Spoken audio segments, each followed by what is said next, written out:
Welcome to Quiz Time with your host, Alex Cowlishaw. Hello, welcome to tonight's episode of Quiz Time. Tonight what we're going to do is a mastermind theme where we've got 3 participants. It's going to be a quick round burst. I'm going to be asking them quick questions. For every question they get right is a point to their team. Welcome our first guest tonight, Billy Bellamy. How old are you, Billy? I'm 18. He's 18 years old, correct. Have you got any pets, Billy? I've got a dog called Kane. You've got a dog called Kane, right, interesting. How old is your dog? He's about 7 years old. 7 years old. Where do you live, Billy? I live in Chapeltown. Right. Any good pubs down there? Is it nice? Yeah, it's quite nice. Nice, right. And you love your mum, Billy, right? You love your mum. Yeah. No. Aww. And finally, Billy, something interesting about yourself. I like driving. You like driving, right? Yeah. Thanks for that, Billy. What's going to happen here is I'm going to do a series of questions based on sport in the 60s. Understand? Yes. Right, so I'm going to go through the questions. Start when I end the first question. Right, are you ready? Yes.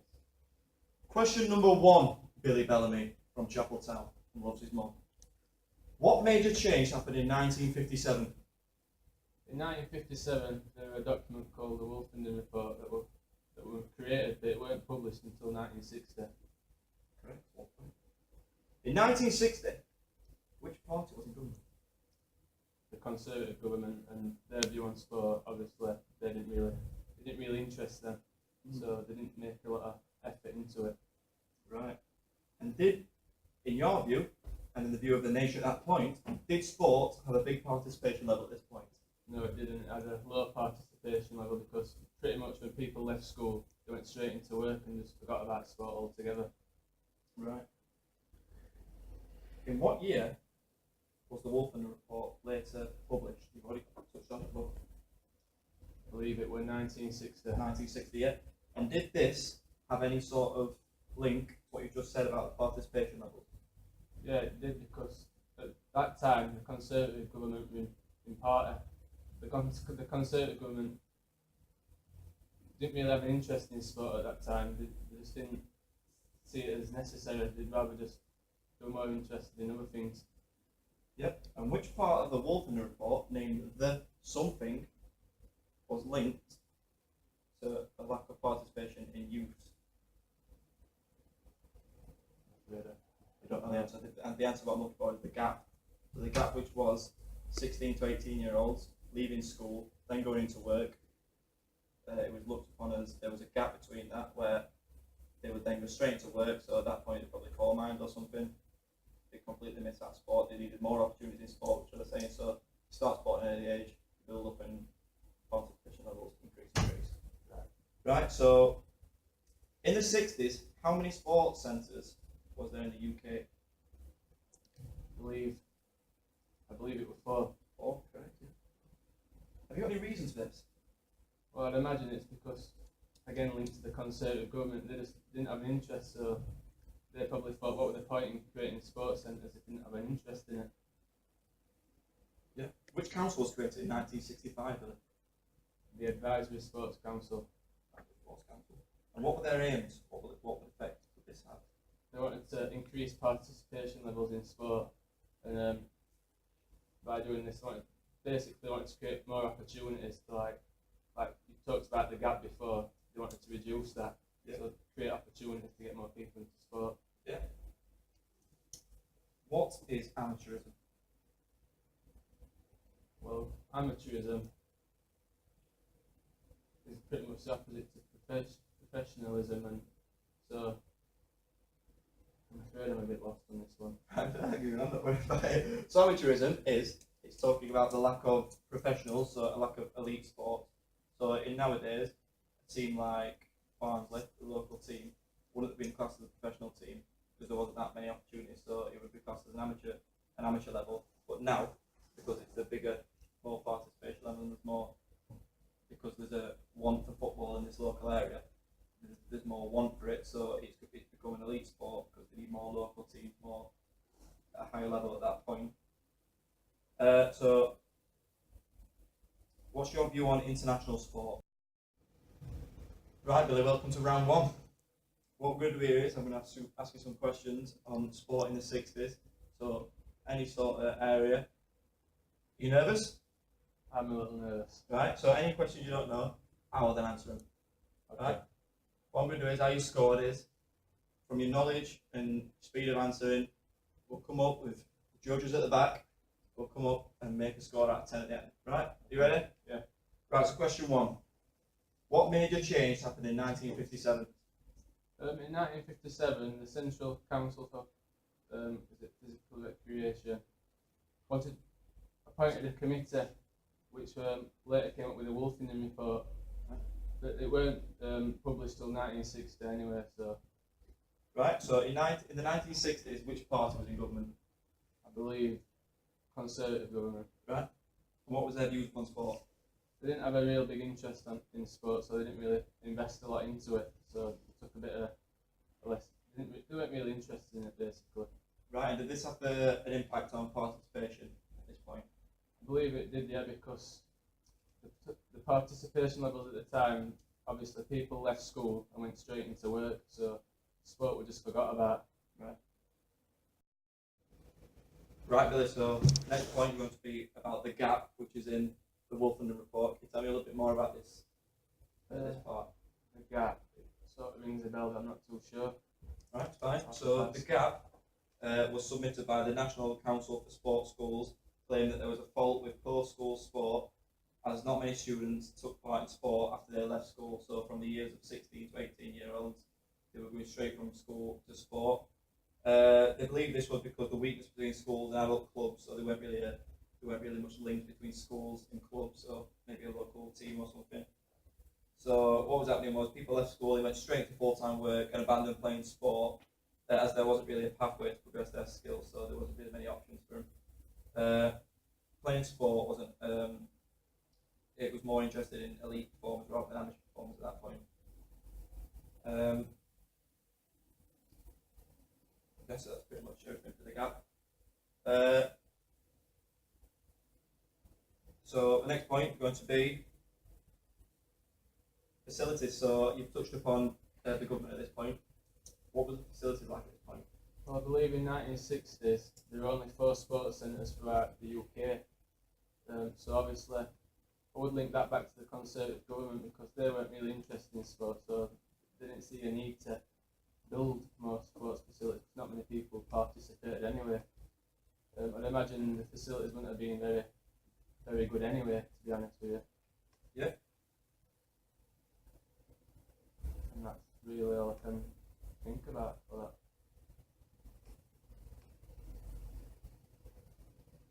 So what's coaching like in these years?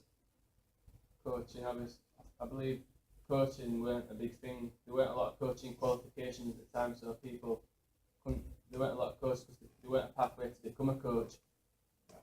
I don't believe I've covered everything there, but that's as far as I know. Right. So what might the Wolfenden report suggest about this topic? Well, I believe the Wolfenden report would have wanted governing bodies to invest more money in coaching qualifications. For an example, I believe the Football Association spend around £10,000 a year on coaching qualifications to produce more coaches, which will create opportunities for more people to get involved in sport. Yeah.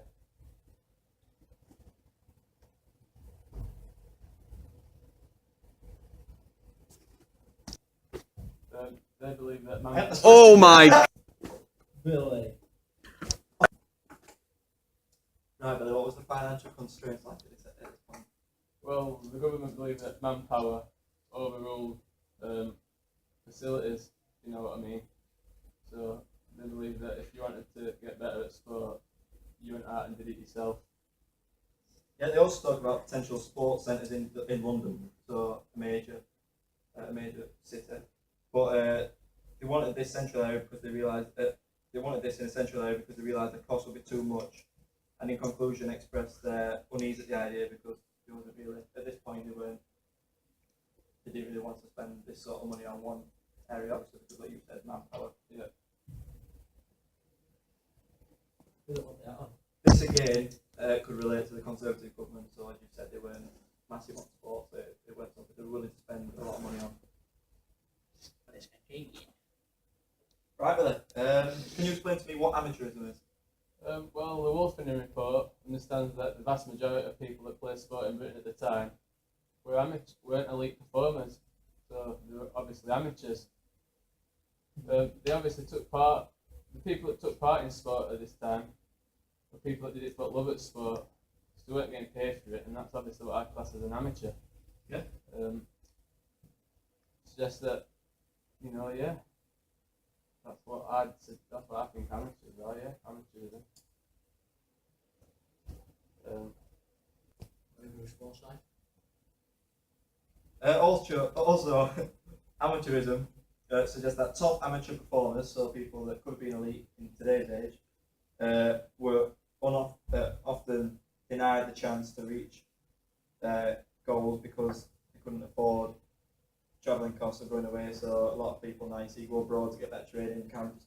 They couldn't afford that in these days, therefore chances were limited for them to reach their goals and their dreams in sport. I don't know, I got it all. Right, Billy, so can you talk me through international sport at this point in the 1960s? Yeah, well, in the 1960s, the Wolfenden report wanted the best selection of players to be selected for the international country. So, for example, the FA would have wanted the players from the clubs.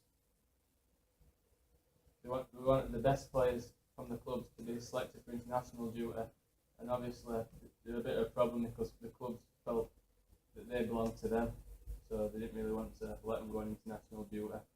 Yeah, so this point as well, so the report also wanted a clear pathway for talented individuals to be able to reach the top, so better ways for them, so better training camps, as we've already touched upon. This links back to the so-called gap, that young individuals did not now or have the opportunities they should have or they needed. The report also suggests that many other countries are putting more money into their national team, which once again shows the lack of interest from the Conservative government. So the lack of progression that international sport was having was maybe down to the government, again, as you've already said. Right, Billy, can you explain the influence of the press? Yeah, the press. Obviously, the press sponsored a lot of events, sporting events, so it's quite important. Obviously, if you don't get sponsored, you obviously can't afford equipment and things like that. I think one of the problems they had were in newspapers, sport got allocated about, I think it was between 11 and 20%. Obviously, they wanted this to be increased so they could get more recognition for sport. Obviously, if someone opens a newspaper and they see sport, it's obviously going to influence them to maybe take part or catch up on fixtures and things like that. Yeah, spot on, Bill. Right, and Billy, do you have any understanding of TV and radio at this point? I don't know. No clue at all. No clue at all. Right, so the concern with TV at this time was it convinced people not to go and watch sport itself, so not go to live games. It's much easier just to turn on TV and relax and just watch a game on TV. So nowadays it's Sky or something. It's also affected the clubs financially, as the money the clubs would receive from TV did not cover the money they lost from selling tickets or stuff like that. Meaning that ultimately TV was taking money away from these clubs. So clubs have been deprived of the money they needed to succeed, and TV was benefiting from that. Right, Billy, what does CCPR stand for? I believe it stands for Central Council for Physical Recreation. Yeah, can you tell me a bit more about it, please? I know it was formed in 1935, and it was a voluntary association for all national bodies in England, Wales, Northern Ireland. Yeah. I believe that's all of them. Yeah. Basically, it's concerned with sport in those countries. So, any concern with sport, it'll basically go through them, I believe. Right, Billy, so yeah, as you touched upon, it's formed in 1935, so it's a voluntary association for England, Wales and Northern Ireland, concerned with the development of post-school school physical recreation, and is by far the most comprehensive body concerned with sport in these countries. It has received grant aid from government through the Ministry of Education continuously and is increasing amounts since 1937. Right, so Billy, can you tell me a bit more about the Advisory Sports Council? Yeah, basically, it was published 5 years after the Wolfenden report. Yeah. Obviously, when it was published, the government changed, Labour came into power. Obviously, they're more interested in sport than what Conservatives are. And obviously, the Advisory Sports Council wants to increase participation in sport, obviously by creating more facilities, things like that. Yeah. Right, yeah, so as you touched upon, created 5 years after the Wolfenden report was published. So the Wolfenden report recommended that the Advisory Sports Council be created. So the government and the CCPR of how to improve sport in the country. The advice was overlooked by a Conservative government, and then it wasn't obviously until 1965 that the Sports Council was created. So there's a change in views by, like we talked about, a different leader. This perhaps because the Labour government came to power here. So the Labour saw sport as essential to Britain's economic and social development. So through everything. It was created to try and help welfare state as sport creates a healthy lifestyle. It was also created more opportunity by providing more facilities. It was also looked as you said. Right, Billy, you did skip on a few, but I've taken that into account. Everything's been weighed up. I'm going to give you a 7.5 out of 10. Thank you. Right, second participant. What's your name? How old are you? Sorry. 19, And what's your name? Carl Norbury, Oh, so okay. And where do you work? KFC, Oh, he's a manager, look. Oh, big time. where are you from? Could have. Cardiff. Right, has it got a W in it? Or It does go to you in it, yeah. whereabouts is that W? After the D. So it could. Oh, you're from Cudworth. Could work. Cudworth, not Cardiff. Cudworth. You said Cardiff. Is it with an F or TH? TH. TH, right. Okay. Cardiff. So it's Cudworth. Yeah. For you listening at home, that's Cudworth, not Cardiff. Oh, he's got a crap beard, ladies and gentlemen. Look at that. He's got a crap beard, right? You can't do that! Right, on to the next round. Right, Carl. I'll just talk you through the rules of the second round. So what we do here is, similar to the first round, quick fire questions, you answer it to me, and then at the end of it, we'll me and the judges will mark Yeah, Scott. just like to say it's a massive honour of mine, and it's a great privilege for you to accept me onto this show. Yeah. To be quizzed by such a egghead such as yourself Sure, is, that again. is one that I've dreamed about since I was a little boy. I've watched your show for many years now, and just to be honest, it feels so surreal. We've only started about a month ago. It's a new program, but yeah, you watched it for years, alright. You got anyone you like to? I'd like to talk say, about? Just face the camera. Camera's right here. Look. is this one? Just the camera here. Yeah, the Yeah, one I'd with just the like to flashing thank red you light. to everyone that's supported me throughout all my hard times. Now I can see my life changing on this show. But yeah, I think this could be the game record for me. A real I just like game while changer. we're here, so I'd like to just say something. I know now I've got a big job in as a host. I have lost a lot of friends because I've had to make sacrifices, but Yeah. you're all in here, and I'm sure it's the same for you. You've had to make sacrifices to kind of show you're in here. Yeah. We're thinking of you. That's it. Thanks a lot. Thank Right, Carl. Round one. We're going to be covering the 80s here. You ready? I'm ready. You nervous? I'm fairly nervous, but Right. nothing that I can't deal with. Right. Question one. Your time starts when I end the first question. Yeah. Who was in government in the 1980s? That's the Conservatives and its Thatcher and Major. Right. And what was their views upon sport? Margaret Thatcher didn't really have an interest in sport until she realised that there were a potential aspect of hooliganism being stopped through sport. But so then this had a massive impact on sport in the 80s, and you can sort of say it revitalised the sport in a way, but you can say it also like Just like sort of kind of wasn't intentional. So she Because she almost didn't- saw it as killing two birds with one stone, didn't she? Yeah, Increasing sport level. that's exactly what. But then Major, it's touched up more on in the 90s. Okay. Right, just to touch upon, so during the period of 1988 to 1990, there was a defining moment in the welfare state during which Conservatives revolutionised sports development, but this factor can be argued due to it wasn't international. Right, Carl, can you talk me through sports centres in the 80s? Yeah, I can. Because of the massive development in the 70s, there were 1,000 sports centres in the UK in the 80s, so this gives sport a chance to develop into something huge, which Thatcher and Major saw. Yeah, and can you link this to the 1960s? I'm afraid I don't know enough about the 60s to expand on that, sorry. Okay, it's fine.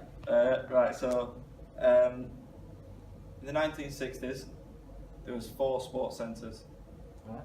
and they were defined as few and far between. So they didn't really cover, as you can tell, if there's going to be 4 sports centres, they're not going to be much range. So they probably cover one sport, so maybe it just cover football or rugby or the main sports in that era. But now in the 80s, there's 1,000 sports centres. So now, due to promotion of facility development, as you already talked about in the 70s, there's now sports centres Across the UK. the kingdom, And the that great is kingdom something itself. that which is itself is baffling. Right, Carl, talk me through urban riots in the 80s. It happened in 1981. England suffered a lot of serious riots across major cities such as Liverpool, Leeds, London and Birmingham. Yeah, and what were they perceived as? Race riots between communities. Yeah. And where were the 4 main areas for these riots? That is, Four I've main. just touched on. It's London, London, Leeds, Leeds, yeah. Birmingham and Liverpool. Liverpool, yeah.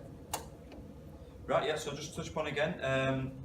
The riots were caused by a distrust of all police and authority. The 4 main riots, as you've said, the 4 main areas we just touched upon, yeah. Right, yeah, spot on. Thank you. Right, what was created in 1980s by the government? Action sport. Tell me more. Action Sport created NDPs, National Demonstration Projects, in '84 to raise mass participation in sport. These NDPs were based upon the success of Action Sport programmes. They created 15 projects across 3 categories, which were work groups, lifestyle groups and educational groups. They basically did it to demonstrate the value of sport leadership and increase participation in sport and recreation by those who live in the inner city, in a sense. In a sense, yeah.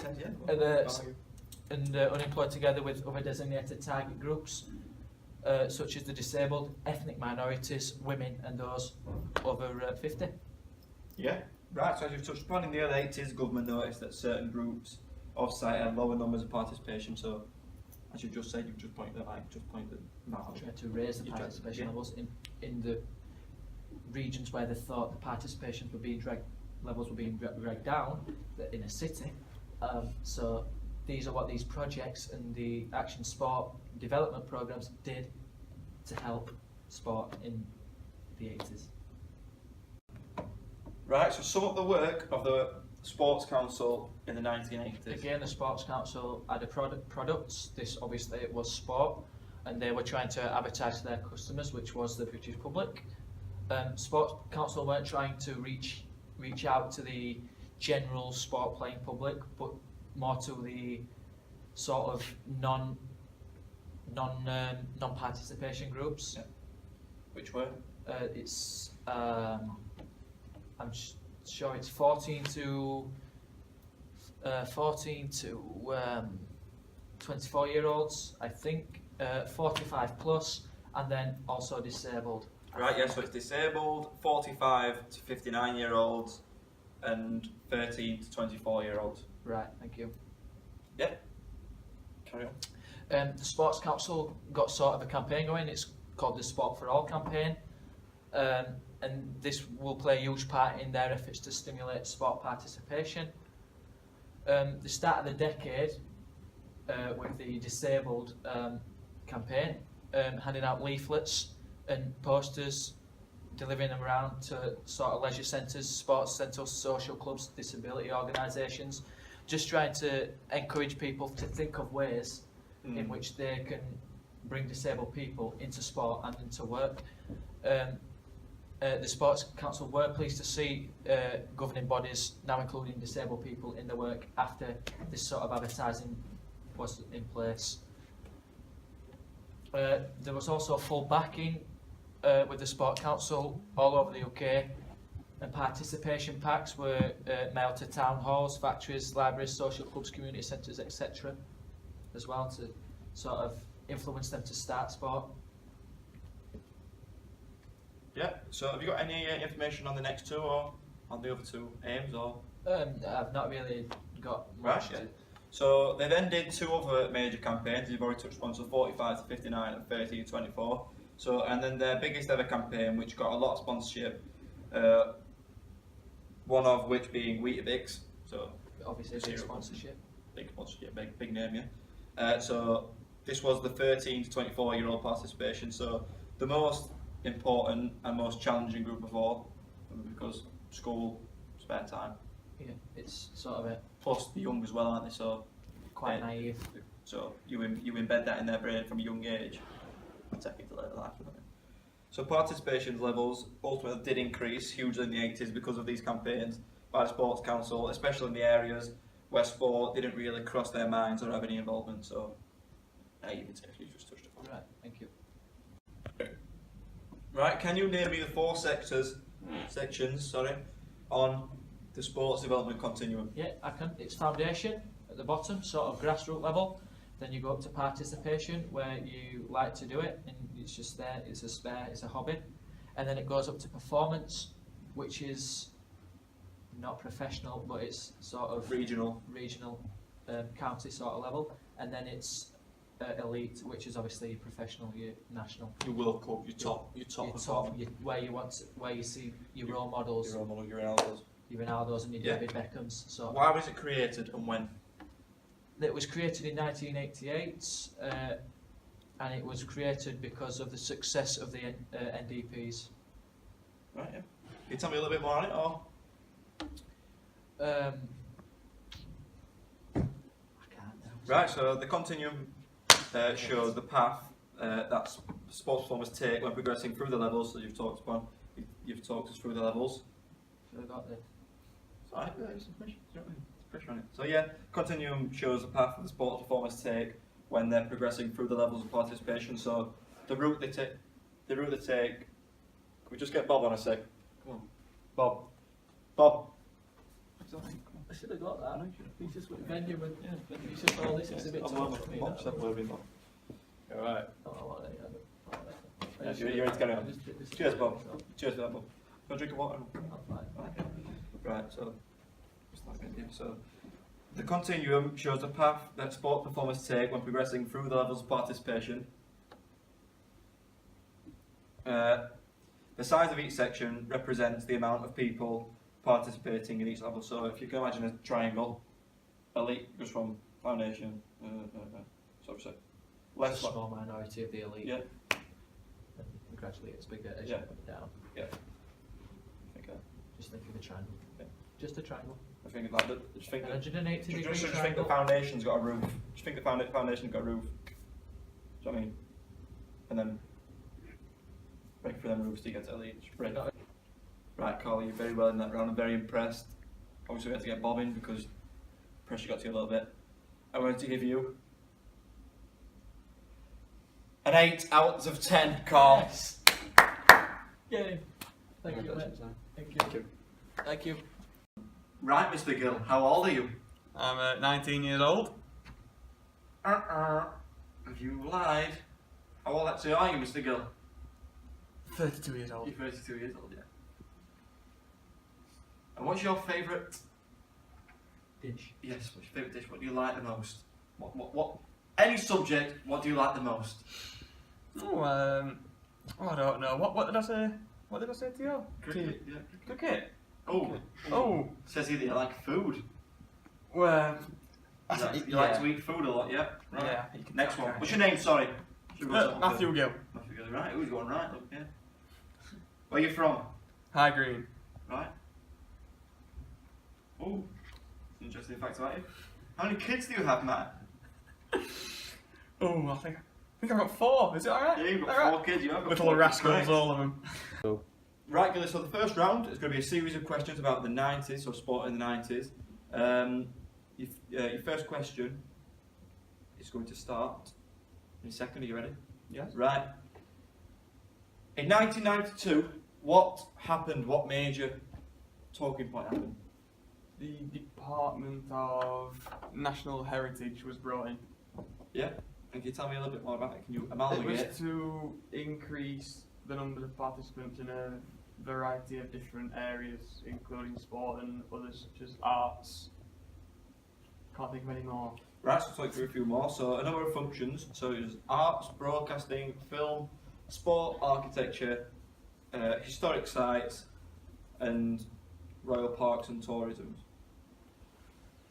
Right, yep. Yep. So can you talk me through another major talking point in 97? That was what replaced the Department of National Heritage. It was the DCMS, which was the Department of Culture, Media and Sport. Yeah, can you tell me a little bit? That- Amalgamate. That was to get sport more media coverage and more sort of. Amalgamate. It was to get more coverage in the media so that more people knew about sport and were interested by it. Yeah. They also, I think the DCMS also tried to get local communities trying to get them invested in some more local opportunities for sport participation. Yeah, good stuff. Right, what is sports equity? Sports equity, it could be broken down into different. I think it was to improve Yeah, sport as a talk whole. They wanted 2 hours of quality PE in schools as opposed to what you might get, which might be 1 hour of simply just playing sport. Or maybe one week you get 4 hours, another week you don't get any at all. Exactly, There's yeah. no structure. There was to no it, structure to it. It was just how things went, and they never really had a structure to the lessons. They weren't learning anything about the physical side of a human. They were just playing sport. They also brought in talent identification, which was similar to scouting. Mm. The top athletes, not just not a sport participant, but an athlete to possibly try a sport that they haven't tried ever before. And I think putting them into that, like for a rugby player could have incredible stamina, but he's never tried cross-country running or long-distance running. And talent identification allowed people to see strengths that they had and put them into other sports that they could have excelled in for the nation. Right, so in 1994, there's great funding to sport. Can you talk me through it? That was from the National Lottery. Sport was said to receive around 200 to 250 million pounds, I think. Yeah, can you talk me through the impact it had? Well, I'm not sure, but I think it may have been around that time that the Youth Sports Trust came in, Yeah. and they were trying to help young people get into sport and achieve their full potential in sport, as Yeah. well as enjoying it as well as allowing education to improve, as well as physical education Yeah. and school sport to improve as well. Yeah. So in 1994, 1997, another talking point occurred. Can you I think Amalgamate. it was the Advisory Sports Council that was introduced in Amalgamate. 1965, got split up into 2 other organisations. One was for elite sport, which may be UK sport, and one was for grassroots, which was Sport England, for mass participation in sport. They both looked at improving those sectors Yep. in sport. And now some knowledge questions on this era. Can you tell me who was in power at this point? Up until 1997, it was the Conservatives and John Major, and after that it was Tony Blair. Yeah, and so I'll start off with John Major. What was his view on sport? He thought that sport was a way that he could keep the Conservatives in Parliament. He saw it as a way to get votes by targeting mainly elite sport and leaving other organisations such as Sport England to focus on grassroots sport. He saw it as a way to get into Parliament by. He thought that if national teams and national sports for Britain excelled, then that would be partnered with a Conservative government so that they would be able to stay in power for longer. Yeah, and then what was Tony Blair's view? he saw it as a way to get more money to the welfare state, I believe. It was, as well as he was seen it as a different way to get more people into. It would benefit the country if everyone, not just elite performers, were to increase the level and participation numbers in sport. Yeah, so obviously, as you said, Troy Blair saw school sport so as an increase, so he wanted to create more bonds, which had already happened, but he wanted to create more participation numbers of sport outside schools, as well as improving standard of elite sport in the nation. So Labour encouraged sport for the masses, not just elite performers, so more grassroots levels and stuff like that, as we've already talked about. Right, Gilly, so there was 3 publications in the 1990s. Can you talk me through them? In 1999, there was the published by Sport England, the National Lottery Fund strategy, which was to give 50 million to a world class fund, which I think was targeting elite sport, and then the rest was to go to lower levels of participation. In 1993, there was New Horizons, and in 95 there was Raising the Game. Yeah, have you got any more information on either two? Or? I can only talk to you about the National Lottery one, I'm not sure about the other two. Right, so New Horizons in 1993, so you said, identified possible plans for a reform of the UK Sports Council. It planned to cover years from 1993 to 1997. Purpose was to set out a vision for the future of all sport as a whole. This obviously links in then with Sport for All, as we talked about. And in 1995, Raising the Game, the first policy document on sport for near 20 years, was due to the success of sport in the 80s. So they weren't really needed for a new document at this point. But a new one came out, and new programmes and new target initiatives described as most important set of proposals ever to be published for the encouragement and promotion of sport. So then National Lottery became a way of providing resources for sport. John Major campaigned for specialist schools and sports colleges and the funding of elite athletes through the Lotto funding, so yeah, that's covered that bit. Right, and lastly, can you talk me through government and sport in the 1990s? Well, the Conservatives were basically surrounding their aspect of sport around elite sport. They were wanting to increase the level of skill and try and get more people into elite sport. They published Raising the Game in 1995, which I think was the second, as we've already talked about, I think it was the second white paper for sport after the Wolfenden report in the 60s, which did show a increase in care from the government around sport participation, and the Labour Party were going more into grassroots, as we've already touched on, and they thought an increase in participation in grassroots sport would help elite sport more than pumping money into elite sport. They sort of start from grassroots and work their way up, as opposed to start from the very top. Right, good. It looks like we've covered everything. You've been a very, very good performer today. Right, Gilly, we have added all your scores up together, and I can now tell you that you have scored 9 out of 10, Gilly. So you have won the first round. Thank you. That is not for you. This is just an ornament we've got. Thanks, sir. Thank you very much. Right, here we have the final round. The last 3 contestants. That's it. Shake of hands. Good sportsmanship. Right, this is the discussion round. No. This is the discussion round. So round 1 will be discussing funding throughout the 3 topics we've already talked about. So 60s, 80s and 90s. So if you can all discuss funding and the differences and the links between. Well, I think we can all agree that funding increased as time went on, from the 60s to the 80s to the 90s. Yeah. As we saw at the beginning, there wasn't much funding going into it at all. The 80s it increased, And then in the 90s, the Sports Council sort of got some funding, sponsorship as well, which led into the 90s, which you touched upon.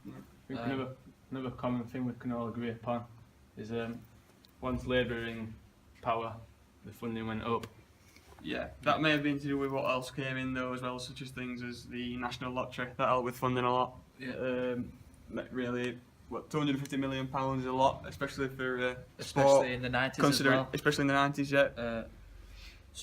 One sport needed that sort of kick up the backside. Mhm. Sorry, excuse me French, but it needed that sort of drive and that sort of, what's the word? Come on. Just Get over that barrier, basically. There's Barrier. a barrier. It's a Once barrier. one have got going, it's like a chain effect. Once one have got going, one big investment.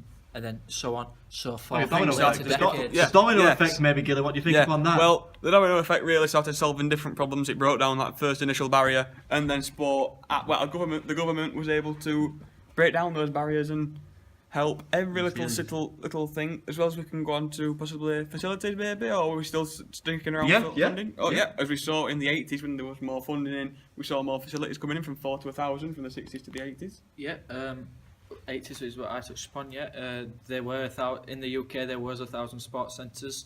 Obviously, this was a massive achievement for sport at that time, which means there's more grassroots level sport being taking place. So there's more up and coming. So it's not just the present; it's also the future. There's opportunities. There's opportunities Yeah. there. The facilities obviously got better as well, and that to me, as a sports fanatic, I am happy that has happened.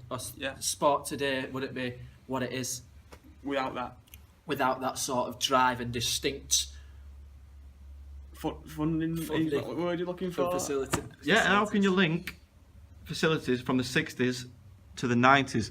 I think, Billy, you touched upon it in the 60s. How many facilities did you say there were? There were just 4 sporting facilities in the 1960s, which obviously isn't a lot compared to the population at the time. I mean, the lack of funding that the Conservatives wouldn't provide obviously meant that they couldn't build any more. But That's what they're going to build it with brass buttons. You know what I mean, mate? You need that money to. Money's everything, Bill, innit? exactly. Without money, there's no power. Money is a key. So what you're all Key saying is, factor. once that funding was given, There, it was inevitable There that were sport was there were- going to take a massive hit and a massive.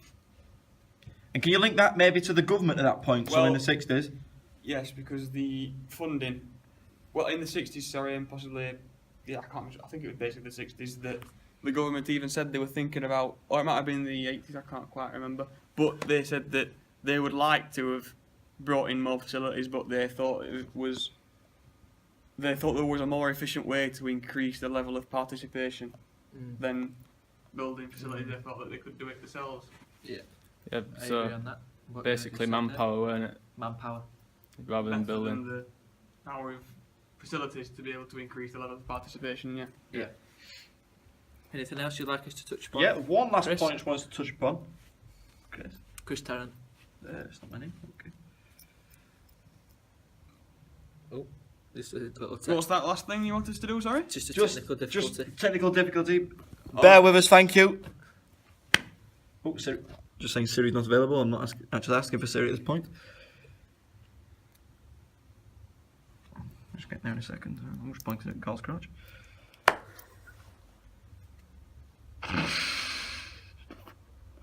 Right, so the last point is government influences. We have touched upon it briefly.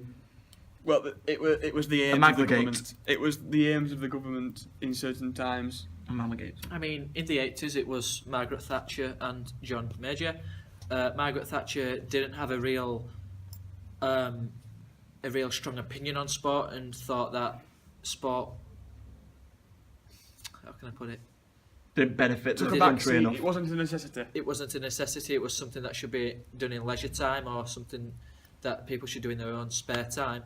Until, as I touched upon in the previous round, she realised that something could be prevented, which was hooliganism.